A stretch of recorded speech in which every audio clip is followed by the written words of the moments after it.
আকিমুস সালাত ওয়া আতুজ যাকাত ওয়ারকাউ মা'আর রাকিঈন। সূরা বাকারা আয়াত নাম্বার 43। রুকুকারীদের সাথে রুকু করো, সালাত প্রতিষ্ঠিত করো, যাকাতের সমর্থন হলে যাকাত প্রদান করো। ওয়ারকাউ মা'আর রাকিঈন, রুকুকারীদের সাথে রুকু করো। লা ঈমানা লিমান লা সালাতা লাহু, যার নামাজ নাই তার ঈমান নাই। লা দীনা লিমান লা সালাতা লাহু, যার নামাজ নাই তার দ্বীনও নাই, ধর্মও নাই।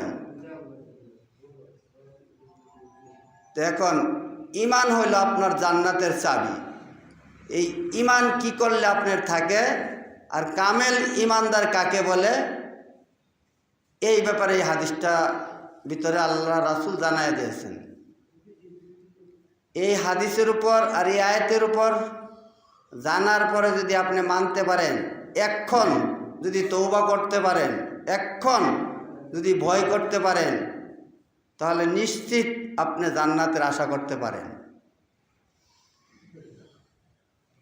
এটা শোনার পর বুঝার পর যদি আপনি না মানেন, তাহলে সুন্দর পাঞ্জাবি আর টুপি আর দাড়ি রাখলে জান্নাতের আশা করতে পারবেন না। আলোচনার শেষে আপনারা নিজেরাই বুঝতে পারবেন আমি জান্নাতি না জাহান্নামী। আমি জান্নাতি না জাহান্নামী আলোচনা শোনার পর আপনি বুঝতে পারবেন। যদি আপনি আলোচনা শোনার পর এই মুহূর্তে মসজিদে বসে মন পরিবর্তন করতে পারেন, তাহলে আপনি জান্নাতি। আর যদি পরিবর্তন না করতে পারেন, তাহলে লেবাস দিয়ে আপনি জান্নাতে যাইতে পারবেন না। এটা হলো ধোঁকাবাজ। কামেল ইমানদার ওই ব্যক্তি, মান আহাব্বা লিল্লাহি ওয়া আবগাযা লিল্লাহি ওয়া আতা লিল্লাহি ওয়া মানা লিল্লাহি ফাকাদ ইসতাকমালাল ঈমান। ওই ব্যক্তি ইমানদার, তার জীবনের প্রতিটা কাজ করে আল্লাহকে খুশি করার জন্য। কাকে খুশি করার জন্য প্রতিটা কাজ করে? আত্মীয়তা করবেন, আত্মীয়তা ভেঙে দিবেন, মারামারি করবেন, নিজে মরবেন, সব আল্লাহকে খুশি করার জন্য। দেখেন এই হাদিসের দ্বারা সাহাবী আজমাইন তারা কিভাবে চলতেন। আর আনআম, সূরা আনআম আয়াত নাম্বার 162, ওই আয়াতেও 4টা কথাই বললেন, হাদিসেও 4টা কথা, কোরআনের আয়াতেও 4টা কথা। কুল ইন্নাস সালাতি ওয়া নুসুকি ওয়া মাহইয়ায়া ওয়া মামাতি লিল্লাহি রাব্বিল আলামিন। বলুন, ইন্না, নিশ্চয়, আমার সালাত, আমার কুরবানি, আমার বেঁচে থাকা, আমার মরে যাওয়া, লিল্লাহি রাব্বিল আলামিন, একমাত্র আল্লাহর জন্য। কুরবানি ভাই কার জন্য দেই ভাই? কুরবানি কার জন্য দেই? যদি আপনার কুরবানি ওই আবু জেহেলের মতো হয়, তাহলে আপনার কুরবানি আল্লাহর জন্য হয় না। কুরবানি আবু জেহেলও করত। যদি আপনার কুরবানি ওই আবু জেহেলের মতো হয়, তারাও কুরবানি করত। কুরবানি করার পর তারা রক্ত নিয়ে কাবা ঘরের ওয়ালের সাথে লাগাই দিত গোশত। ঘষার পর আল্লাহ তাআলা আয়াত নাজিল করে জানায় দিলেন সূরা হজ আয়াত নাম্বার 37, লাইয়ানালাল্লাহা লুহুমুহা ওয়ালা দিমাউহা ওয়ালাকিন ইয়ানালুহুত তাকওয়া মিনকুম। আল্লাহ কুরবানির রক্ত, গোশত, চামড়া, হাড্ডি কিছুই নেয় না। আল্লাহ নেয় তাকওয়া, আল্লাহ নেয় ভয়ভীতি, আল্লাহ দেখে অন্তর। সহিহ বুখারীর হাদিস 52 নাম্বার, আলা ইন্না ফিল জান্নাতিল মুদগা ইজা সালুহাত সালুহাল জাসাদু কুল্লু ওয়া ইজা ফাসাদাত ফাসাদাল জাসাদু কুল্লু আলা ওয়াহিয়াল কাল।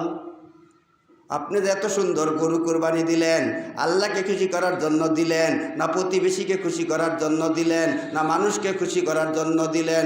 অন্তরের খবর কে রাখে ভাই? সূরা মুলুক আয়াত নাম্বার 13, ইন্নাহু আলিমুম বিজাতিস সুদূর। আল্লাহ বান্দার অন্তরের খবর রাখেন।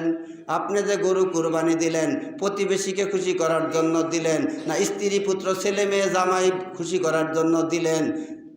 আর না আল্লাহকে খুশি করার জন্য দিলেন, এটা আল্লাহ জানেন। পৃথিবীর কেউ যেটা জানে না সেটা জানে আল্লাহ, পৃথিবীর কেউ যেটা দেখে না সেইটা দেখে আল্লাহ।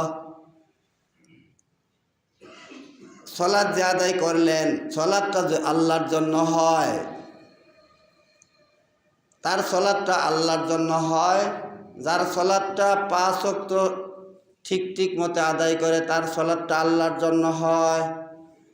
যার সালাতটা মাঝে মাঝে হিসাবে পড়ে না তার আল্লাহর জন্য। একটা উদাহরণ দিই ছোট্ট। আপনাদের মসজিদের ইমাম সাহেব 35,000 টাকা হারাইছে।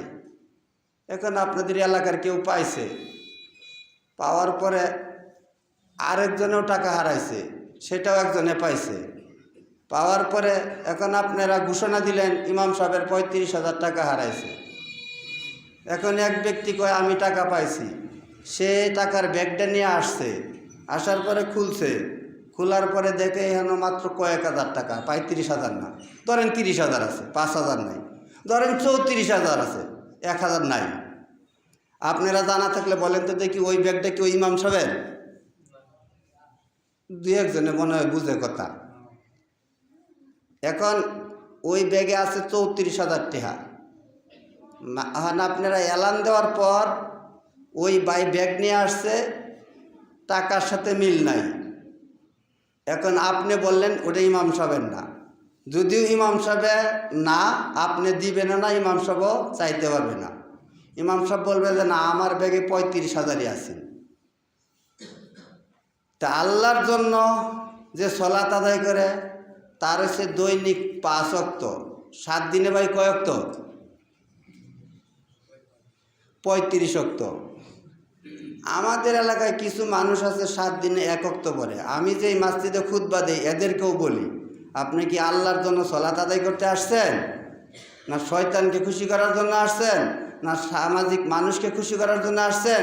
যে শুক্রবার দিন যদি জুম্বায় না যায় মল্লেতে মাটি দিত না, এই উদ্দেশ্য আসছেন? ওনারাই বলছে যে না 34,000 টাকার ব্যাগের এটা ইমাম সাহেবের না। তাহলে আপনি যদি 34 ওয়াক্ত পড়েন, 1 ওয়াক্ত না পড়েন, এটাও ইমাম সাহেবের জন্য না। তাহলে আপনার 35 ওয়াক্ত যদি আদায় করেন তাহলে এটা আল্লাহর জন্য। তো এই আয়াতে কইছে আল্লাহর জন্য সালাত আদায় করো, আল্লাহর জন্য মারো, আল্লাহর জন্য মরো, আল্লাহর জন্য দান করো, আল্লাহর জন্য দান করা হইতে বিরত থাকো। হাদিসের দ্বারা 4টা কথা বুঝাইলেন, কোরআনের আয়াতের দ্বারাও 4টা কথা বুঝাইলেন। কামেল ইমানদার যদি আপনি হইতে চান, কামেল ইমানদার কে? যে ব্যক্তি হাদিসটার উপর আমল করব সেই কামেল ইমানদার। মান আহাব্বা লিল্লাহি ওয়া আবগাযা লিল্লাহি ওয়া আতা লিল্লাহি ওয়া মানা লিল্লাহি ফাকাদ ইসতাকমানাল ঈমান। ওই ব্যক্তি কামেল ইমানদার, যে ব্যক্তি আল্লাহকে খুশি করার জন্য আত্মীয়তা বন্ধুত্ব করে, যে ব্যক্তি আল্লাহকে খুশি করার জন্য আত্মীয়তা বন্ধুত্ব ভেঙে দেয়, যে ব্যক্তি আল্লাহকে খুশি করার জন্য দান করে, যে ব্যক্তি আল্লাহকে খুশি করার জন্য দান করা হইতে বিরত থাকে, ফাকাদ ইসতাকমানাল ঈমান। এই হাদিসের দ্বারা দান করতে নিষেধ করলেন। যেই জায়গায় গান করে সেই জায়গায় মানুষ দান করে, করে কি করে না ভাই? যেই জায়গায় গান করে সেই জায়গায় মানুষ দান করে, সেই জায়গায় দান করতে নিষেধ করলেন। যদি আপনি সেই জায়গায় দান করা হইতে বিরত থাকেন, ফাকাদ ইসতাকমানাল ঈমান, তাহলে আপনি ইমানদার। যেই জায়গায় গান করে সেই জায়গায় যদি মানুষ দান করে সে ইমানদার হাদিসের মধ্যে পড়ে না। মান বানা লিল্লাহি মাসজিদান বানাল্লাহু লাহু বাইতান ফিল জান্নাহ। যে ব্যক্তি মসজিদ নির্মাণ করার জন্য দান করে তার জন্য আল্লাহ তাআলা বললেন জান্নাতে ঘর নির্মাণ করে। বলি সুবহানাল্লাহ। মসজিদ মাদ্রাসায় দান করতে বললেন, মসজিদ মাদ্রাসায় দান করতে বললেন, গান বাজনায় দান করতে নিষেধ করলেন। কিছু মানুষ গান বাজনায় দান করে, যারা গান বাজনায় দান করলো হাদিসের সাথে মিলে না, তারা ইমানদার। তাহলে হাদিসের দ্বারা 4টা কইছে। দেখেন আপনি যদি এই 4টা করেন কামেল ইমানদার দাবি করতে পারেন, সন্দেহ নাই। মান আহাব্বা লিল্লাহ, তুমি তোমার জীবনের প্রতিটা কাজ করবা আল্লাহকে খুশি করার জন্য।